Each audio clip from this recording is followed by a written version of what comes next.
Février 2015. Je suis au Mexique pour ma thèse. J'ai mal pendant mes règles. J'ai l'habitude d'avoir mal, surtout depuis que j'ai arrêté la pilule. Mais là, c'est différent. Les sages-femmes avec lesquelles je travaille me conseillent d'aller quand même passer une échographie. Je ne sais plus trop comment j'ai trouvé ce médecin, j'imagine qu'on me l'a recommandé. En regardant les images numériques sur l'écran, il me dit qu'il ne voit rien, qu'il n'y a rien, que c'est normal d'avoir mal pendant ses règles. Il le sait bien. Sa femme et sa fille ont mal, elles prennent un spasfon et on n'en parle plus. Bon, je paye ma consultation et je m'en vais. Je suis soulagée, un peu décontenancée. Avril 2015. Mon amie Maëlle Sigono est en vacances en Normandie. Elle a des plaques rouges sous les aisselles. Un soir, elle sent une boule. Elle se dit que quelque chose ne va pas. Elle va voir un médecin généraliste de garde le lendemain. Il lui dit que ce n'est rien. Quand elle insiste, il lui répond « Enfin bon, pas d'antécédents, 29 ans, on pense tout de suite au cancer. Allons ». Elle paye sa consultation et s'en va. Mais au fond d'elle, elle sent que quelque chose ne va pas. Depuis une dizaine d'années, je travaille au Mexique et plus récemment en France sur la thématique de la santé des femmes. J'ai rencontré des dizaines de femmes qui m'ont raconté leur grossesse, leurs accouchements, leurs expériences de différentes maladies, dont le cancer. Ce qui ressort, c'est que, à chaque fois, régulièrement, très souvent, elles n'ont pas été écoutées. Aujourd'hui, je veux réfléchir à ce que ce sexisme médical fait à leur santé, à notre santé. Tous les ans, au mois d'octobre, une campagne nationale, internationale même, appelée Octobre Rose, incite les femmes à aller se faire dépister contre le cancer du sein. C'est aussi l'occasion de rappeler les gestes de palpation du sein, d'autopalpation, avec ce message. Si jamais vous voyez des plaques rouges, vous sentez une boule ou qu'il y a quoi que ce soit, si vous avez un doute, allez consulter. La santé des femmes est médicalisée depuis les premières règles, la puberté, première prescription de pilules, jusqu'à la ménopause et même au-delà. On nous dit d'aller chez le médecin. Avec ce même message, si vous avez un doute, confiez votre corps à l'autorité médicale, ne vous inquiétez pas, on s'en occupe. Et pourtant, lorsque les femmes se rendent chez les médecins, elles sont souvent pas écoutées. Elles sont méprisées, on leur dit qu'elles exagèrent, que c'est dans leur tête. Un article paru dans la revue Frontiers, aux États-Unis en 1979, raconte le périple d'une femme qui a des douleurs et qui va consulter plusieurs médecins en disant quelque chose ne va pas. Elle finit chez une psychologue, puisque les médecins lui ont dit que c'était dans sa tête. La psychologue la soutient dans sa recherche de diagnostic. Elle finit par trouver une médecin qui l'écoute, la croit et lui détecte une tumeur dans le sein. Ça vous rappelle quelque chose? Qu'est-ce qui se passe? Qu'est-ce qui se passe quand les femmes se rendent chez le médecin? Une autre maladie, l'endométriose. L'endométriose est une maladie qui affecte les personnes qui ont un utérus avec des douleurs très handicapantes pendant le cycle utérin. Ce qui se passe, c'est une errance, ce qu'on appelle une errance de diagnostic. Entre le moment où les personnes vont consulter une première fois et le diagnostic d'endométriose, il s'écoule en moyenne 7 ans, d'après une enquête récente d'Endo-France. 7 ans où on va de spécialiste en spécialiste et où on nous dit qu'on ne sait pas ce que c'est, de prendre du spasfon, que ce n'est pas grave. Le sexisme médical, qui est la façon sexiste dont l'institution médicale traite les femmes, s'exprime aussi dans les attentes aux urgences. Par exemple, une étude qui a été réalisée à Gothenburg, en Suède, montre que les femmes attendent 11 minutes de plus en moyenne que les hommes aux urgences. 11 minutes, c'est très long, surtout quand on est aux urgences. Et cela peut entraîner un changement énorme de diagnostic et des impacts sur la santé, en particulier si on pense à des maladies cardiovasculaires où chaque seconde, chaque minute compte.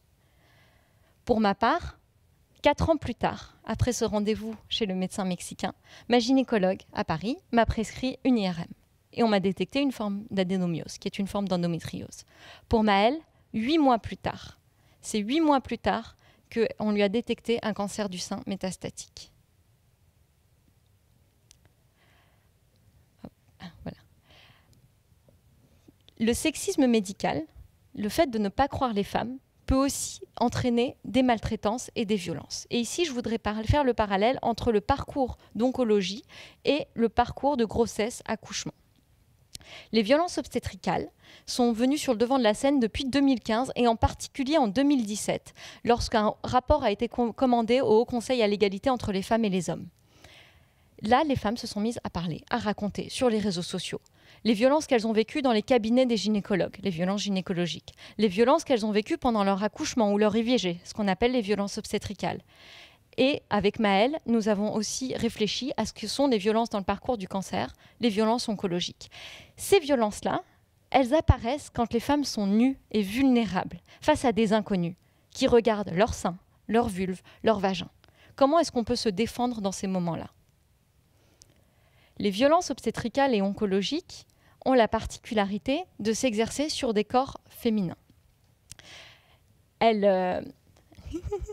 Pardon, j'ai un trac. C'est pas facile de parler de violence. Ces violences, qu'est-ce qu'elles font? Elles éloignent les femmes et elles les empêchent de répondre. Comme je viens de le dire, on est vulnérable, on est nu face à des gens qu'on ne connaît pas. Elles s'exercent dans les cabinets des médecins où on est seul. C'est très rare d'être accompagné pour une consultation gynécologique, par exemple. Dans l'épisode 2 d'Impatiente, Maëlle raconte un épisode violent où, au cours de son parcours de cancer, elle était seule à une biopsie. Et là, le médecin est venu.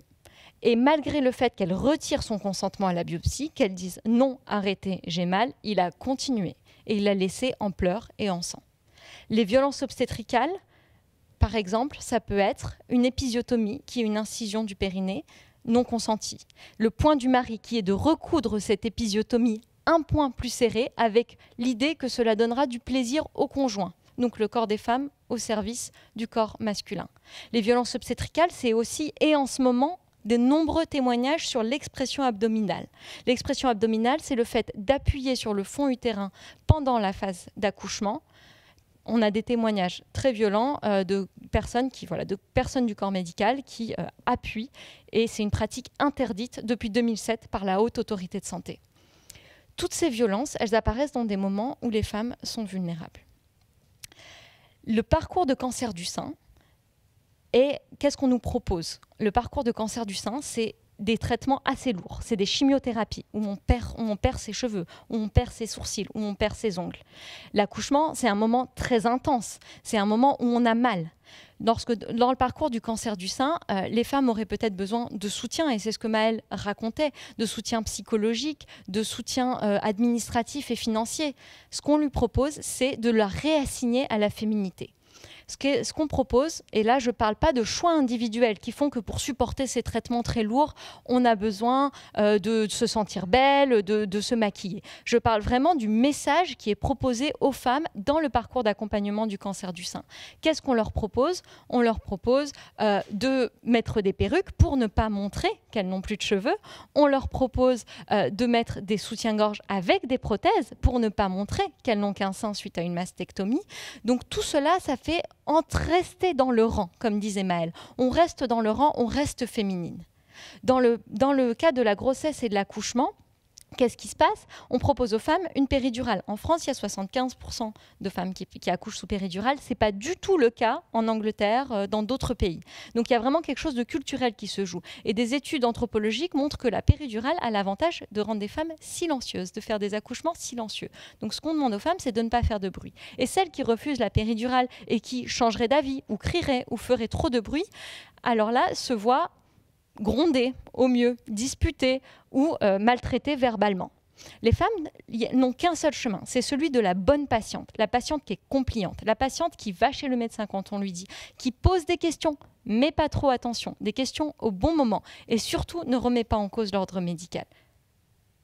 Ces deux exemples de l'oncologie et de l'obstétrique montre la silenciation qui s'opère sur les corps des femmes. Et ça, en tant qu'anthropologue, que chercheuse au Mexique, et en tant qu'autrice et militante dans le collectif Notre Corps Nous-mêmes et dans le podcast Impatiente, c'est quelque chose qui ressort et qui est international. Des phrases violentes qu'on retrouve au Mexique, au Cambodge, en Afrique du Sud ou en France pendant l'accouchement, quand les femmes font du bruit, où on leur dit « tu ne criais pas comme ça il y a 9 mois, tais-toi pour rester ». Correct, ça montre quelque chose de systémique. Ce qui se passe ici, c'est l'institution médicale est au service du patriarcat et sert à rendre les femmes dociles, à les laisser dans le rang. Est-ce qu'on peut imaginer autre chose?